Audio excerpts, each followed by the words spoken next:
All right, here we go. Intros are underway. Had to jump on here for 10 minutes. I guess I'll try and do this each night. What the heck, I'm here. I don't sit around and watch TV very often, but for the World 100, I do. Had to sit here and listen to intros, listen to Bloomquist.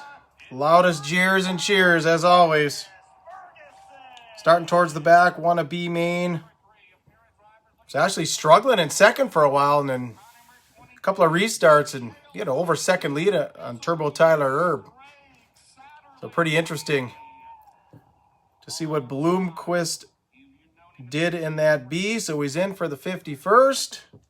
Congratulations to him. Just a few notes. Some racing news today. How about that NFL game? Tom Brady, 44 years old, marches down first drive in the end zone. Haven't been able to check the score since then, but pretty incredible. So Jesse Glenn's on Facebook today, not racing this weekend or next. Very disappointing. I picked him, one of the picks for the One to Go show. So that's pretty disappointing. So Bloomer got docked in the heat for jumping. He kind of got out of line, just like Turbo did yesterday a little bit. I wouldn't call it a jump, but they must be telling him they have to stay in line. So that was an interesting call. So that's how he ended up in the B there. The high side tickler. Now, we didn't talk much about him. He was fast time in one of the groups yesterday.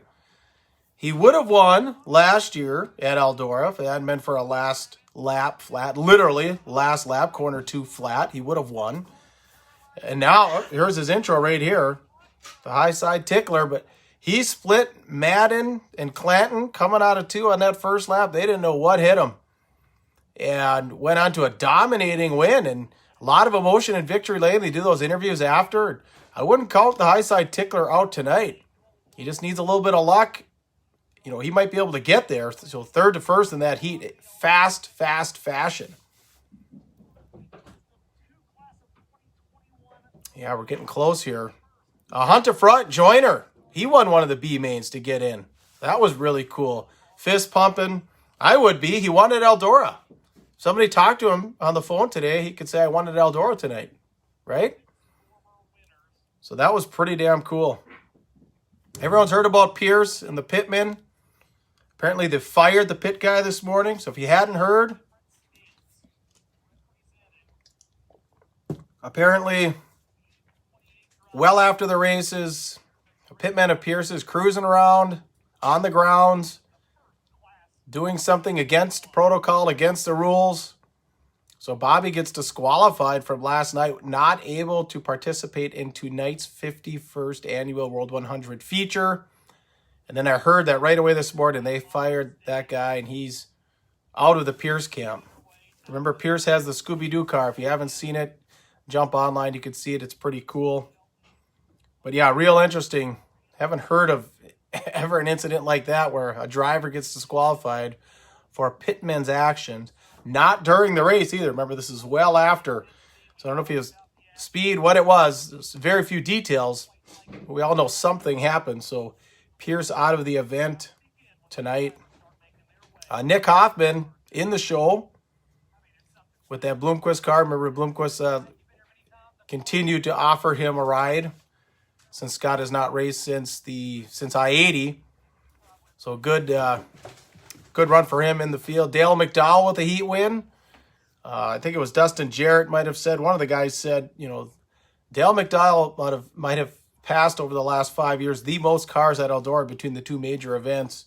Seems to always end up front, nice and smooth. But a heat win.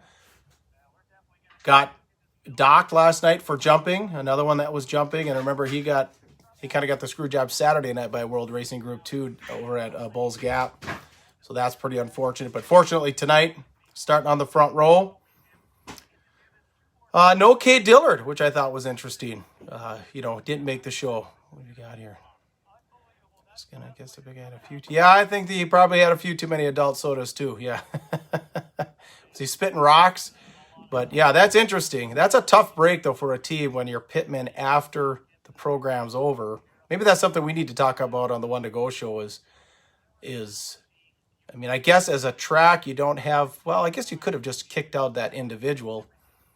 But kind of a tough call to penalize the driver well after hour for something a pitman does.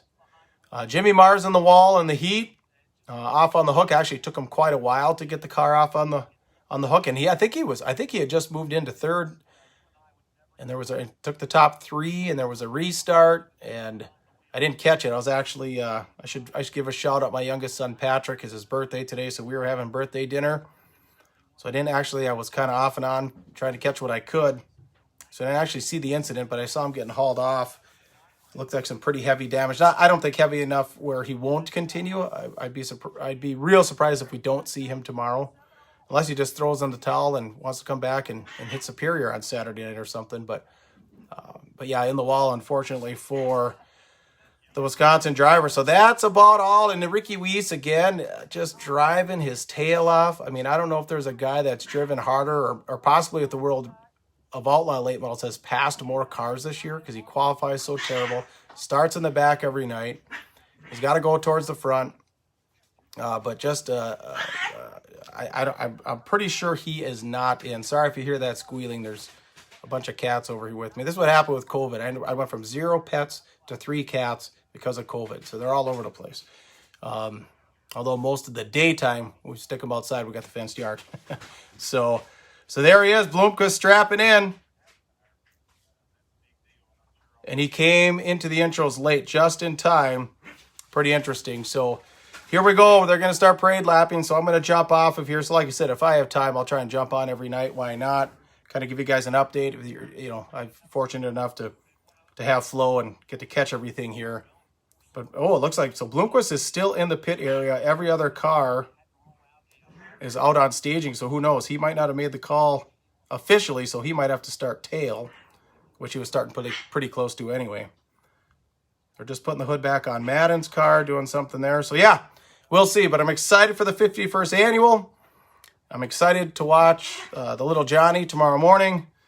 And then, of course, Superior tomorrow, Sights tomorrow, World 100 tomorrow, a lot going on. So you all have a good night. We're going to catch the World 100. Take care.